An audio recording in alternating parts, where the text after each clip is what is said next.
Hi there, and welcome to the Spaceball Buccaneers YouTube channel.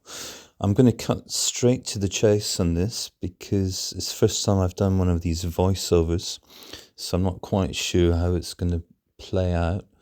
I'd like to start off with talking about something which I've not seen on any other YouTube channel or even related anywhere else in the media. I'm certainly not aware of it anyway.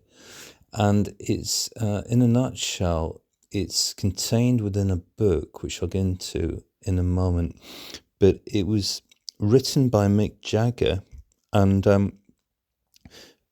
for complicated reasons, it was left in the care, or rather submitted to a journalist who happened to have the same name as Bill Wyman. So, in fact, it fell into the wrong hands, so to speak.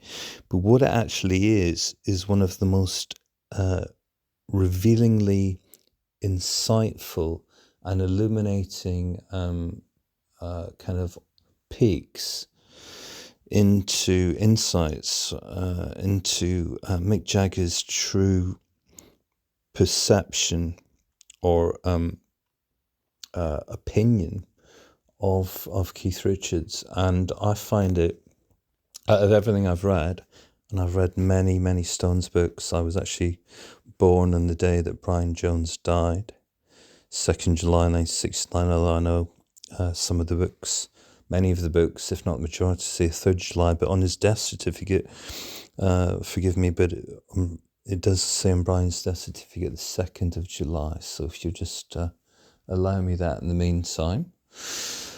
But what I like to do is I just like to start off really by, I'm just going to quote from this book. Now, this book is The Rolling Stones by Sean Egan.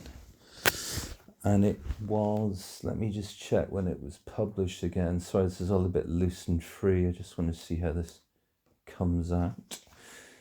Now, it was published, I think about, it doesn't actually say. It's one of those, oh, hang on, I got it. It was published in 2013, yeah. 777. So I'm just gonna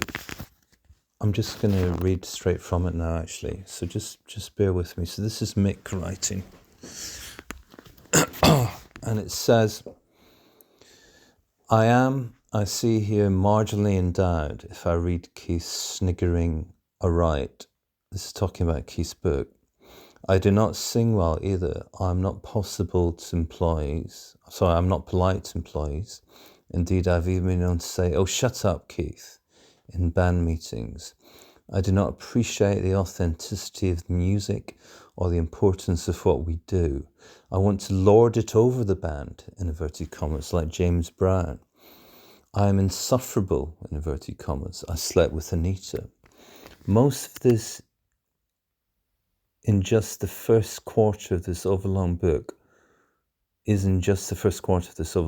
but a tattoo of my failings sounds all through it and culminates in almost 20 full pages of rambling invective near the end. I don't mind this really, for reasons I hope are understandable, and I will get into it later. This is all from a guy pushing 70, for whom gays are still poofters and women bitches, both in italics, commas. I think so many things about Keith. We were close, the two of us, for many years. We had known each other in grade school, if you can believe it, in the same undistinguished eastern suburb. Then we bumped into each other in the train station at 18 or so and started talking about the blues. We were different. I'd already been on TV with my father, who was a fairly notable expert on physical education at the time. Keith was rougher, let's say. For the next nearly 10 years, we were rarely apart. Even after we were famous, we lived at each other's flats or houses. We were still very young, and like puppies, we'd clustered together. We were barely a band before our lives changed, but I think still of the time we spent squalidly before we were a group in a very cold and small flat. more filthy than you can imagine. Our flatmate, Jimmy Felge, was a veritable comic virtuoso with a pair of soiled underwear. Certainly I, wanted to be famous, but can I point out our road to it was not absurd exactly, but unthinkable, in the sense that we couldn't even imagine a way to do it. The London music scene was entirely insignificant, and we didn't even play the trad jazz, Charlie's métier, which dominated over the page. Still, we practiced day and night out of some unspoken impetus, innocent suburban boys abruptly living quite near the edge of a dark milieu. This brings me to Brian, who played guitar very well and was a brittle devil. We knew that because of many things, not least that he spent an inappropriate amount of time beating up his girls in the next room. I'm not proud of that. Keith gives himself too much, I think, credit for rescuing Anita eventually from Brian, but that, of course, was years earlier.